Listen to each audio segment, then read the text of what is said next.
right to choose our own security arrangements, including treaties and alliances. What Russia is doing is tries to impose its agenda instead of returning to the negotiation table. So did today's talks create a diplomatic pathway to avoid war in Ukraine? For that, we get two views. Deborah Kagan had a 30-year career as an American diplomat where she focused on arms control and NATO. And Dmitry Trenin joins us from Moscow, where he directs the Carnegie Moscow Center think tank. Welcome to the NewsHour to both of you. Dmitry Trenin, let me start with you. There are Russian troops on the Ukrainian border. There are Russian demands that the U.S. had to respond to today. Do today's talks create a pathway for a diplomatic solution? Well, it's too early to tell. I think that, as Deputy Foreign Minister Ryabkov said, they will assess the results of the talks today and, in fact, yesterday. Also, the talks that are scheduled for the 12th of January with NATO, and to some extent what happens the following day, the next day in Vienna at the OSCE. And then they will come to a decision whether a new round of talks is possible, is promising, or whether that's it. So I think we are at an inflection point in not only in U.S.-Russian relations, but more broadly in Russian-Western relations. Deborah Kagan, do you believe that we're at an inflection point and the outcome wasn't decided today, but in fact will be only decided after a week's worth of diplomatic meetings? I don't even think it'll be decided after a week's worth of diplomatic meetings. And I think that inflection point has been going on for quite a long period of time. It's not just right this second. So I think that a lot of talking has to be had, and there's been no evidence of any Russian de-escalation to this point, which I think should be a precursor to moving forward on any of the other diplomatic solutions. So, Dmitry Trenin, let's go into what the U.S. administration has proposed. In response to a series of requests, many of which are about NATO and Ukraine, the U.S. administration is focused on mutual concessions on arms control, on revisiting the Intermediate Nuclear Forces Treaty, and on restricting exercises in Eastern Europe. Will that be enough? I think the short answer is no. I think that the issue of INF forces in Europe is certainly something that Russia would want to address and resolve. I think that Russia is also interested in caps on troops in its vicinity, on exercises by NATO forces. But most important issues for Russia were membership, or rather non-membership, of Ukraine in NATO and the non-expansion of military infrastructure of NATO, no strike weapons that can reach Russia in Europe, including in Ukraine. And he also mentioned a rollback of NATO's infrastructure to where it was back in 1997.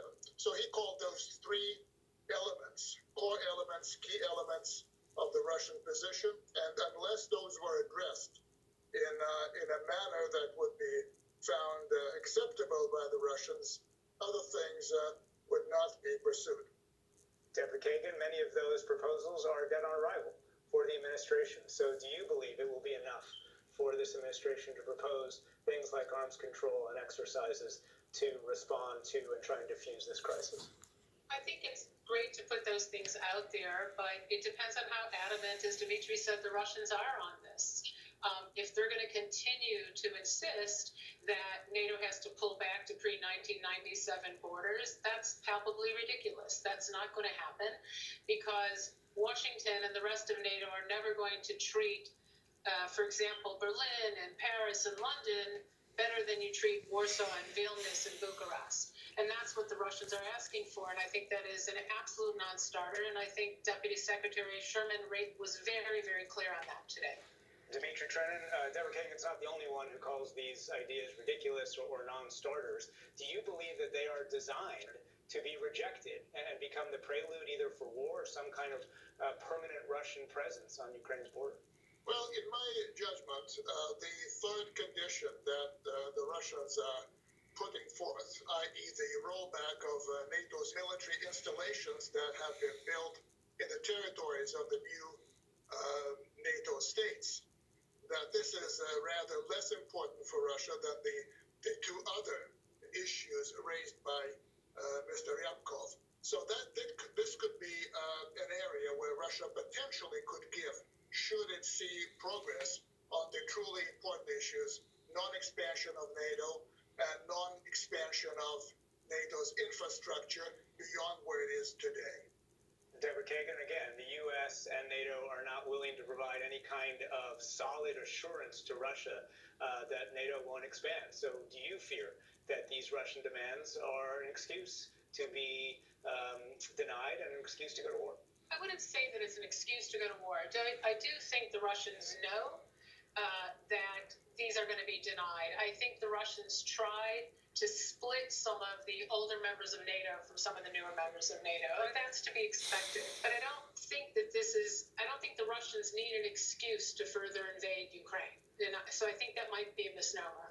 Dmitry Chenin, just quickly in about 30 seconds that we have left, the proposal there that Deborah Kagan lays out would take some time to actually negotiate. Does Moscow have that kind of patience during this crisis? Well, I think Moscow insists on moving ahead swiftly.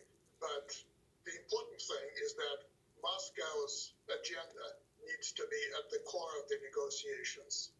And that, I think, is non-negotiable for the Russian side. Unless those issues are addressed, other things will probably not get the attention that they may deserve. Deborah Kagan, quickly, just in 30 seconds, do you see that at the core of the agenda? I think that's part of what Moscow is hoping to get. But I just want to point out one quick fact here.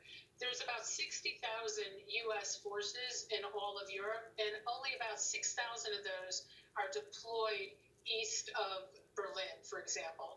And of those, about 4,000 are in Poland.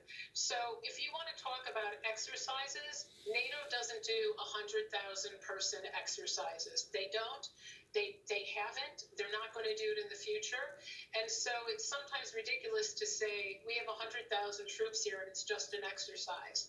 And so I just want to point out that I think this shows how ridiculous some of the Russian positions are on this because the numbers just don't match up at all. Deborah Kagan, Dmitry Chenin, thank you very much to you both. You're welcome.